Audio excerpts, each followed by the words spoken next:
Hi there, I'm Anna Prosser-Robinson for GameSpot, here at the WB booth at E3 2014, standing here with John Edwards, who is the lead designer for Mortal Kombat X. Now, what does a lead designer do?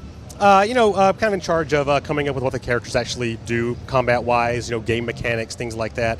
Luckily, we have a pretty open studio at NetherRealm, so everyone kind of gets their ideas and stuff in. But we kind of like, as the designers, kind of, shepherd that movement and make sure that we get, the game feeling as good as it can.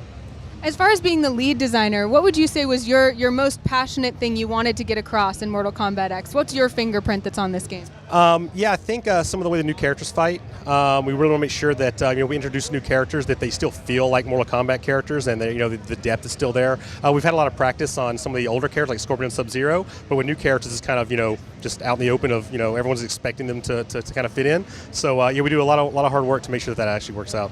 And you have recently introduced two new characters, if I'm correct. Can you introduce us to them, tell us their names, what their style is going to be like? Sure, yeah. We have Devora, who is like a human insect, kind of a hybrid. So she has like these really cool like spiky tentacles that are kind of like inside of her body that she can use for like stabbing attacks, big combos. But she's also able to use all these bugs that live inside of her, projectiles or for fatality things, stuff like that. And then Ferritor, who is like two characters in one, like this big brutish, ogreish kind of a guy with this little lady on his back that kind of controls all of his movements. And they fight like as a team, so a lot of big grappling moves, but also like really fast, sharp attacks. Very cool. And those are joining some of the other classic characters we've come to expect? Oh yeah, you've seen Scorpion and Sub-Zero, but for sure there'll be a lot more of them as well. Great. And tell us a little bit about the style of this game, the fighting, what it's going to be like. Is it going to have any nods to Injustice, or are we dealing mostly with more of a Mortal Kombat base? What are we looking at? Yeah, we try to make all of our games feel, like their own thing. So while it feels more like, Mortal Kombat 9, obviously being a Mortal Kombat game, we learn new things every time we make a fighting game, and so we try to, make sure that we kind of, bring over some of that stuff. But it feels kind of unique. But I'd say definitely has like an MK9 flair to it.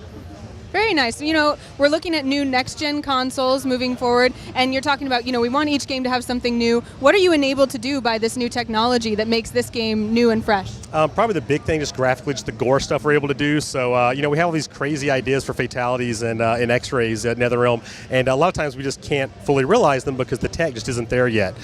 This time it seems like we're pretty much able to do anything we can. So we're, punching holes in bodies and slicing people's faces off and things like that. Everyone just tries to gross each other out at the studio. That's kind of what makes the cut.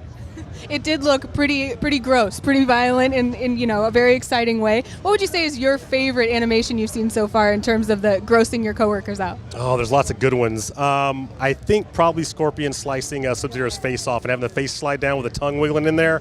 That one even gets us sometimes at work. Yeah, you guys watch it and everyone reacts like, ugh! Oh yeah, you've done something really well when people that have been used to making this game for years and years, they see something and they're just like, dude, that's pretty crazy.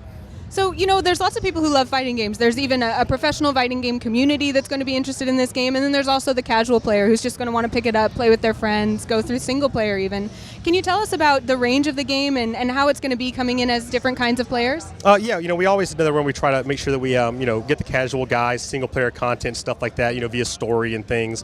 But we also really support the fighting game community, as a lot of people will know. So, we've introduced like some new mechanics to this game. Like we have like an energy meter that will govern, how you can backdash and you can run and things like that. So lots of fine-tuned mechanics for the hardcore guys. But if you're a casual guy, you can just pick it up and have fun beating your friend up and busting out a fatality every once in a while. The community of a game is really important. What has the reception been like for Mortal Kombat in the fighting game community and here at E3? So far, really good. We're super happy. Like I said, we're trying to cater to a large group of people, so sometimes we get a little bit worried, if we're maybe going too far towards one or the other. But it seems like right now that everyone is pretty hyped about it. Great. Well, I can't wait to see it develop. Thank you so much for your time. Oh, my pleasure. Thank you. Let me know what you're most excited to see in Mortal Kombat X by tweeting @AnnaProsser with the hashtag GameSpotE3.